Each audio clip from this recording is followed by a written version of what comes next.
Hello दोस्तों, आज मैं आपको शुक्रवार की व्रत कथा बताने जा रही हूँ। तो आइए जानते हैं शुक्रवार की व्रत कथा। एक गांव में एक बुढ़िया रहती थी जिसके 7 बेटे थे। 6 बेटे कमाने वाले थे और एक बेटा निकम्मा था। बुढ़िया माँ 6 पुत्रों का जूठा 7वें पुत्र को देती। 7वां पुत्र एक दिन अपनी पत्नी से बोला, देखो मेरी माता का मुझ पर कितना प्रेम है। वह बोली, क्यों नहीं, सबका जूठा बचा हुआ तुमको खिलाती है। वह बोला, जब तक आंखों से ना देखें मान नहीं सकता। पत्नी ने हंसकर कहा, देख लोगे तब तो मानोगे। कुछ दिन बाद एक बड़ा त्योहार आया। घर में 7 प्रकार के भोजन और चूरमा के लड्डू बने। वह पत्नी की बात को जांचने के लिए सिर दर्द का बहाना बनाकर पतला कपड़ा सिर पर ओढ़कर रसोई में जाकर सो गया और कपड़े में से सब देखता रहा। 6 भाई भोजन करने गए। उसने देखा माँ ने उनके लिए सुंदर सुंदर आसन बिछाए, 7 प्रकार की रसोई परोसी और आग्रह कर करके उन्हें भोजन कराती रही। वह देखता रहा। 6 भाई भोजन कर उठ गए। तब माँ ने उनकी 5 थालियों में से लड्डुओं के टुकड़ों को उठाया और एक लड्डू बनाया। जूठन साफ कर माँ ने उसे पुकारा, उठ बेटा उठ, तेरे भाइयों ने भोजन कर लिया, तू भी उठकर भोजन कर ले। उसने कहा, माँ मुझे भोजन नहीं करना, मैं परदेश जा रहा हूँ। माता ने कहा, कल जाना हो तो आज ही जा।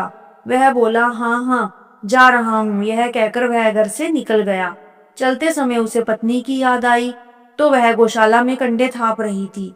वहां जाकर वह बोला, मेरे पास तो कुछ भी नहीं है, यह अंगूठी है, सो ले लो और अपनी कोई निशानी मुझे दे दो। वह बोली, मेरे पास क्या है, यह गोबर भरा हाथ है। यह कहकर पत्नी ने उसकी पीठ पर गोबर के हाथ की थाप मार दी। वह चल दिया। चलते चलते दूर देश में पहुंचा। वहां एक साहूकार की दुकान थी। वहां जाकर बोला, सेठ जी मुझे नौकरी पर रख लो। साहूकार को नौकर की सख्त जरूरत थी। साहूकार ने कहा, काम देखकर तनख्वाह मिलेगी। उसने कहा, सेठ जी जैसा आप ठीक समझें। उसे साहूकार के यहाँ नौकरी मिल गई। वह वहां दिन रात काम करने लगा। तो कुछ दिन में दुकान का लेन देन, हिसाब किताब, ग्राहकों को माल बेचना, सारा काम करने लगा। साहूकार के साथ 8 नौकर थे। वे सब चक्कर खाने लगे, लेकिन उसने अपनी लगन, परिश्रम और ईमानदारी से सभी को पीछे छोड़ दिया। उसे अपने किए का फल मिला। सेठ ने भी उसका काम देखा और 3 महीने में ही उसे मुनाफे में साझीदार बना लिया। परिश्रम करते करते 12 वर्ष में ही वह नगर का नामी सेठ बन गया और सेठ अपना सारा कारोबार उस पर छोड़कर बाहर चला गया। इधर उसकी पत्नी पर क्या बीती वह भी सुने। सास ससुर उसे दुख देने लगे। गृहस्थी का काम करवाकर उसे लकड़ी बेचने जंगल में भेजते। इस बीच घर की रोटियों के आटे से जो भूसी निकली उसकी रोटी बनाकर रख दी जाती और फूटे नारियल की नरेली में पानी दिया जाता। इस तरह दिन बीतते रहे। एक दिन जब वह जंगल में लकड़ी लेने जा रही थी, तब उसे रास्ते में बहुत सी स्त्रियां संतोषी माता का व्रत करती दिखाई दी। वह वहां खड़ी होकर पूछने लगी, बहनों यह तुम किस देवता का व्रत करती हो और इसे करने से क्या फल मिलता है? तो इस व्रत के करने की क्या विधि है? यदि तुम अपने इस व्रत का विधान मुझे समझा कर कहोगी तो मैं तुम्हारा बड़ा एहसान मानूंगी। उनमें से एक स्त्री बोली, सुनो, यह संतोषी माता का व्रत है। इसके करने से निर्धनता, दरिद्रता का नाश होता है, लक्ष्मी जी आती हैं, मन की चिंताएं दूर होती हैं, मन को प्रसन्नता और शांति भी मिलती है।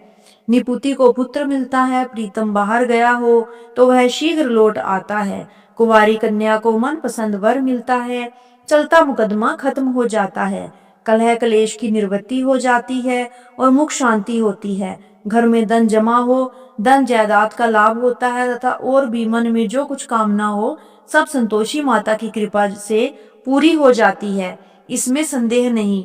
वह पूछने लगी, यह व्रत कैसे किया जाता है, यह भी बताओ तो बड़ी कृपा होगी। वह स्त्री कहने लगी, बिना परेशानी श्रद्धा और प्रेम से जितना भी बन सके प्रसाद लेना, 5.25 पैसे से 5.25 आने तथा इससे भी ज्यादा शक्ति और भक्ति के अनुसार गुड़ और चना लें। हर शुक्रवार को निराहार रहकर कथा कहना, सुनना, लगातार नियम पालन के करना। सुनने वाला कोई ना मिले तो घी का दीपक जलाकर उसके आगे जल के पात्र को रख कथा कहना, परंतु नियम ना टूटे। जब तक कार्य सिद्ध ना हो नियम पालन करना और कार्य सिद्ध हो जाने पर व्रत का उद्यापन करना। 3 मास में माता पूरा फल प्रदान करती है। यदि किसी के ग्रह खोटे हैं तो भी माता 1 वर्ष में अवश्य उनको अनुकूल करती है। कार्य सिद्ध होने पर ही उद्यापन करना चाहिए, बीच में नहीं। उद्यापन में 2.5 सेर आटे का खाजा तथा इसी अनुसार खीर तथा चने का साग भी बनाना। 8 बच्चों को भोजन कराना। जहाँ तक मिले देवर जी बंधु कुटुंब के लड़के लेना, ना मिले तो रिश्तेदारों और पड़ोसियों के लड़के बुलाना। उन्हें भोजन करा यथाशक्ति दक्षिणा दें। माता का नियम पूरा करना। ध्यान रखना उस दिन घर में कोई खटाई ना खाए। यह सुन वह वहां से चल दी। रास्ते में लकड़ी के बोझ को बेच दिया और उन पैसों में गुड़ चना ले माता के व्रत की तैयारी कर आगे चली। रास्ते में संतोषी माता के मंदिर में जा माता के चरणों में लौटने लगी, विनती करने लगी, माँ मैं दीन हूँ, निपट मूर्ख हूँ, व्रत के नियम कुछ जानती नहीं, मैं बहुत दुखी हूँ। हे माता मेरा दुख दूर कर, मैं तेरी शरण में हूँ। माता को दया आई तो एक शुक्रवार बीता कि दूसरे शुक्रवार को ही उसके पति का पत्र आया और तीसरे शुक्रवार को उसका भेजा हुआ पैसा आ पहुंचा। यह देखकर जेठानी मुंह सिकोड़ने लगी। इतने दिनों बाद इतना पैसा आया, इसमें क्या बड़ाई है। लड़के ताने देने लगे। काकी के पास अब पत्र आने लगे, रुपया आने लगा। अब तो काकी की खातिर बढ़ेगी। अब तो काकी बुलाने से भी नहीं बोल, बेचारी सरलता से कहती, भैया पत्र आए, रुपया आए तो हम सबके लिए अच्छा है। ऐसा कहकर आंखों में आंसू भरकर संतोषी माता के मंदिर में जा मातेश्वरी के चरणों में गिरकर रोने लगी। माँ मैंने तुमसे पैसा नहीं मांगा, मुझे पैसे से क्या काम, मुझे तो अपने सुहाग से काम है। मैं तो अपने स्वामी के दर्शन और सेवा मांगती हूँ। तब माता ने प्रसन्न होकर कहा, जा बेटी तेरा स्वामी जल्दी ही आएगा। यह सुन खुशी से बावली हो वह घर आकर काम करने लगी। संतोषी माँ विचार करने लगी, इस भोली पुत्री से मैंने कह तो दिया कि तेरा पति शीघ्र आएगा, पर आएगा कहाँ से। वह तो इसे स्वप्न में भी याद नहीं करता, उसे इसकी याद दिलाने तो मुझे ही जाना पड़ेगा। संतोषी माता ने उस बुढ़िया के बेटे को स्वप्न में समझाया, पुत्र तेरी घरवाली कष्ट उठा रही है। यह बोला, हाँ माता यह तो मुझे भी मालूम है, परंतु क्या करूं, वहां करूं, परदेश की बात है, लेन देन का सारा हिसाब किताब है, कोई जाने का रास्ता नजर नहीं आता। आप ही कोई राह दिखाएं कि वहां कैसे जाऊं। माँ कहने लगी, सवेरे नहा धोकर संतोषी माता का नाम ले, घी का दीपक जला, दंडवत कर और दुकान पर जा बैठना। देखते देखते तेरा लेन देन चुक जाएगा, जमा माल बिक जाएगा, सांझ होते होते धन का ढेर लग जाएगा। वह अगले दिन सुबह बहुत जल्दी उठा। उसने अपने मित्र बंधुओं परिचितों से स्वप्न में माता द्वारा कही गई बात कह सुनाई। वे सब उसकी बात सुनकर उसकी खिल्ली उड़ाने लगे। वे कहने लगे कि क्या कभी सपने की बात भी सच्ची होती है। एक बूढ़ा व्यक्ति बहुत समझदार था। वह बोला, देखो भाई मेरी बात मानो, इस तरह सांच या झूठ कहने के बदले देवता ने जैसा कहा है वैसा ही करना, तेरा क्या जाता है। बूढ़े की बात मानकर नहा धोकर उसने संतोषी माता को प्रणाम किया, फिर घी का दीपक जलाकर दुकान पर जा बैठा। शाम तक धन का ढेर लग गया। वह हैरान हुआ, मन में संतोषी माता का नाम ले प्रसन्न हो घर जाने के वास्ते गहना कपड़ा व सामान खरीदने लगा। सब काम से निपट अपने घर को रवाना हुआ। उधर उसकी पत्नी जंगल में लकड़ी लेने गई। लौटते वक्त थक जाने के कारण संतोषी माता के मंदिर पर विश्राम करने बैठ गई। यह तो उसका रोज रुकने का स्थान था। धूल उड़ती देख उसने माता से पूछा, हे माता यह धूल कैसे उड़ रही है। माँ ने कहा, हे पुत्री तेरा पति आ रहा है, अब तू ऐसा कर, लकड़ियों के 3 बोझ बना, एक नदी के किनारे रख, दूसरा मेरे मंदिर पर और तीसरा अपने सिर पर रख। तेरे पति को लकड़ी का गड्ढा देखकर मोह पैदा होगा, यह वहां रुकेगा, नाश्ता पानी बना खाकर माँ से मिलने जाएगा। तू लकड़ी का बोझ उठाकर जाना और बीच चौक में गड्ढा डालकर 3 आवाजें जोर से लगाना, लो सासू जी लकड़ियों का गट्ठा लो, भूसी को रोटी दो, नारियल के खोपरे में पानी दो, आज कौन मेहमान आया है। संतोषी माँ की बात सुनकर वह बहुत अच्छा माँ कहकर प्रसन्न मन से लकड़ियों के 3 बोझ बना लाई। एक नदी के तट पर, दूसरा माता के मंदिर पर रखा।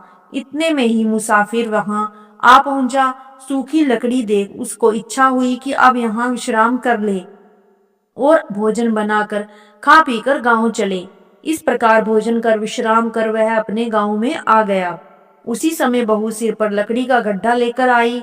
उसने गड्ढा को आंगन में डाला। जोर से 3 आवाजें दी, लो सासू जी लकड़ी का गड्ढा लो, भूसी की रोटी दो, नारियल के खोपर में पानी दो, आज कौन मेहमान आया है। यह सुनकर सास ने अपने दिए हुए कष्टों को भुलाने के लिए कहा, बहू तू ऐसा क्यों कहती है, तेरा मालिक ही तो आया है, बैठ मीठा भात खाकर कपड़े गहने पहन। पत्नी की आवाज सुनकर उसका स्वामी बाहर आया और उसके हाथ में पहनी अंगूठी देख व्याकुल हो गया। उसने माँ से पूछा, माँ यह कौन है। माँ बोली, बेटा तेरी पत्नी है। आज 12 वर्ष हो गए हैं जब से तू गया है, तब से सारे गांव में जानवर की तरह भटकती फिरती है, कामकाज कुछ करती नहीं, 4 समय खाकर आ जाती है। अब मुझे देखकर भूसी की रोटी और नारियल के खापरे में पानी मांगती है। वह बोला, माँ मैंने इसे भी देखा है और तुम्हें भी। मुझे दूसरे घर की चाबी दो, मैं उसमें रहूंगा। ठीक है बेटा, जैसे तेरी मर्जी कहकर माँ ने चाबी का गुच्छा बेटे के सामने रख दिया। उसने दूसरे घर को खोलकर सारा सामान जमाया। एक ही दिन में वहां राजा के महल जैसा ठाट बाट बन गया। अब क्या था, वह सुख भोगने लगी। अगला शुक्रवार उसने पति से कहा, मुझे संतोषी माता का उद्यापन करना है। पति बोला, बहुत अच्छा, खुशी से कर लो। वह उद्यापन की तैयारी करने लगी। जेठ के लड़कों को भोजन के लिए कहने गई। उन्होंने मंजूर किया, परंतु पीछे से जेठानी ने अपने बच्चों को सिखलाया, देखो रे, भोजन के समय सब लोग खटाई मांगना, जिससे उसका उद्यापन पूरा ना हो। लड़के भोजन करने आए, खीर पेट भरकर खाई, परंतु बात याद आते ही कहने लगे, हमें कुछ खटाई खाने को दो, खीर खाना हमें भाता नहीं, देखकर अरुचि होती है। लड़के उठ खड़े हुए, बोले, पैसे लाओ। भोली बहू कुछ जानती ना थी, उसने उन्हें पैसे दे दिए। लड़कों ने बाजार जाकर उन पैसों से इमली खरीदी और खाई। यह देखकर बहू पर माताजी ने कोप किया। राजा के दूत उसके पति को पकड़कर ले गए। अब सब मालूम हो जाएगा जब जेल की रोटी खाएगा। बहू से यह वचन सहन नहीं हुए। वह संतोषी माता के मंदिर में गई और कहने लगी, माता तुमने यह क्या किया, हंसाकर क्यों रुलाने लगी। माता बोली, पुत्री तूने मेरा व्रत भंग किया है, इतनी जल्दी सब बातें भुला दी। वह बोली, माता भूली तो नहीं हूँ, ना कुछ अपराध किया है, मुझे तो लड़कों ने भूल डाल दिया, मुझे क्षमा करो माँ। माँ बोली, ऐसी भूल भी कहीं होती है। यह बोली, अब कोई भूल नहीं होगी, अब बताओ मेरे पति को कैसे वापस आएंगे। माँ बोली, पुत्री जा, तेरा पति तुझे रास्ते में ही आता मिलेगा। वह मंदिर से निकलकर बाहर आई तो रास्ते में उसे अपना पति आता हुआ मिला। उसने पूछा, कहाँ गए थे। वह बोला, इतना धन जो कमाया है उसका कर राजा ने मांगा था, वह भरने गया था। वह प्रसन्न होकर बोली, भला हुआ, अब घर चलो। फिर अगला शुक्रवार आया। वह बोली, मुझे माता का उद्यापन करना है। वह फिर जेठ के लड़कों से भोजन को कहने लगी। जेठानी ने लड़कों को सिखा दिया कि तुम पहले ही खटाई मांगना। लड़के भोजन करने गए, लेकिन भोजन करने से पहले ही कहने लगे, हमें खीर पूरी नहीं भाती, जी बिगड़ता है, कुछ खटाई खाने को दो। यह बोली, खटाई खाने को नहीं मिलेगी, खाना हो तो खाओ। उनके उठकर चले जाने पर उसने ब्राह्मणों के लड़के बुलाकर भोजन करवाया। दक्षिणा की जगह उन्हें एक एक फल दिया। इससे संतोषी माता प्रसन्न हो गई। माता की कृपा से 9 माह बाद उसको चंद्रमा के समान एक सुंदर पुत्र प्राप्त हुआ। पुत्र को लेकर वह प्रतिदिन संतोषी माता के मंदिर में जाने लगी। माँ ने सोचा कि यह रोज जाती है, आज क्यों ना मैं ही इसके घर चलूं, इसका आसरा देखूं तो सही। यह विचार कर माता ने भयानक रूप बनाया। गुड़ और चने से सना मुख, ऊपर से मुंड के समान होंठ, उस पर मक्खियां भिनभिना रही थी। दहलीज में पैर रखते ही उसकी सास चिल्लाई, देखो रे, कोई चुड़ैल डाकिनी चली आ रही है, लड़कों इसे भगाओ, नहीं तो सबको खा जाएगी। बहू रोशनदान से देख रही थी, वहीं प्रसन्न हो उठी, आज मेरी माता मेरे घर आई है, यह कहकर दूध पीते बच्चे को गोद उतार दिया। इस पर उसकी सास क्रोध में भरकर बोली, अरे दुष्ट, इसे देखकर कैसी उतावली हुई है जो बच्चे को पटक दिया। इतने में माँ के प्रताप से जहां देखो वहां लड़के ही लड़के नजर आने लगे। यह बोली, माँ जी, मैं जिनका व्रत करती हूँ यह वही संतोषी माता हैं। इतना कह उसने झट से घर के सारे किवाड़ खोल दिए। सब ने माता के चरण पकड़ लिए और विनती कर कहने लगे, हे माता, हम मूर्ख हैं, अज्ञानी हैं, तुम्हारे व्रत की विधि हम नहीं जानते। तुम्हारा व्रत भंग कर हमने बड़ा अपराध किया। हे माता, आप हमारे अपराधों को क्षमा करो। इस प्रकार बार बार कहने पर संतोषी माता प्रसन्न हुई। इसके बाद उसकी सास कहने लगी, हे संतोषी माता, आपने बहू को जैसा फल दिया वैसा सबको देना। जो यह कथा सुने या पढ़े उसका मनोरथ पूर्ण हो। अगर आपको मेरे द्वारा दी गई कथा की संपूर्ण जानकारी उपयोगी लगी हो तो वीडियो को लाइक और चैनल को सब्सक्राइब करना ना भूलें।